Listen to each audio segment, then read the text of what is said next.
ભરૂચ અને નડિયાદના પત્રકાર સામે પાલનપુર તાલુકા પોલીસ મથકે ફરિયાદ નોંધાઈ। બળજબરીપૂર્વક પૈસા પડાવવા અને ધાક ધમકી આપવાનો ગુનો નોંધાયો।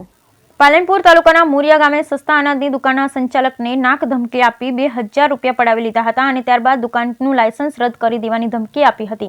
જોકે સસ્તા અનાજની આ દુકાનના સંચાલકની ગાડીને પણ રોકી હતી। જે અનાજનો જથ્થો હતો એ વિતરણ કરવા અને દુકાનમાં જે જથ્થો ઉતારવાનો હતો તે ગાડીને આ પત્રકારોએ રોકી હતી અને ત્યારબાદ 10,000 રૂપિયાની પણ માંગણી કરી હતી। જોકે સસ્તા અનાજની આ દુકાનના સંચાલક અને ગ્રામજનોએ આ 4 ઇસમોને પકડી લીધા અને ત્યારબાદ પોલીસને સોંપ્યા। જય શ્રી માળી, ગૌતમ ડોડિયા, હાર્દિક દેવકિયા અને નૂર મોહમ્મદ અબ્દુલ આચાર જે પત્રકારો હતા તે નડિયાદ અને ભરૂચના હતા અને બનાસકાંઠા સસ્તા અનાજ દુકાનના સંચાલકોને ધમકી અને આપી અને બળજબરીપૂર્વક પૈસા પડાવવાની ફરિયાદ તાલુકા પોલીસ મથકે નોંધાઈ છે।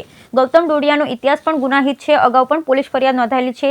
ત્યારે પોલીસ અત્યારે તો ભરૂચ અને નડિયાદના પત્રકારો સામે પોલીસ ગુનો નોંધી અને કયા બેનર હેઠળના પત્રકાર હતા, અગાઉ પણ કયા ગુના કરેલા છે કે નહીં તેમ તપાસ હાથ ધરી છે। બ્યુરો રિપોર્ટ ભરત ઠક્કર, ડીસા, બનાસકાંઠા।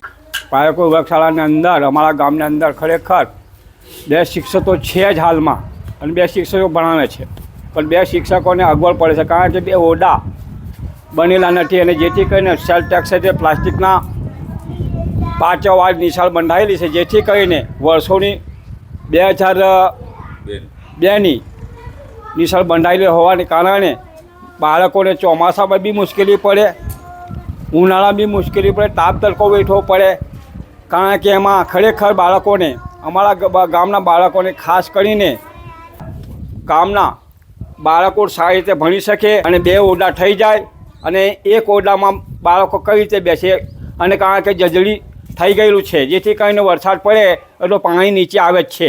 નવા ઓરડા 2 મંજૂર કરી આપે અને જેથી કરીને અમારે 2 ઓરડા મંજૂર થાય તો અમારે જેથી કરીને અમારા બાળકોને સારી રીતે શિક્ષકો ભણાવી શકે, જેવી અમારે ઉપર અધિકારીનો અમારે છે। ભગુભાઈ અંબાલા।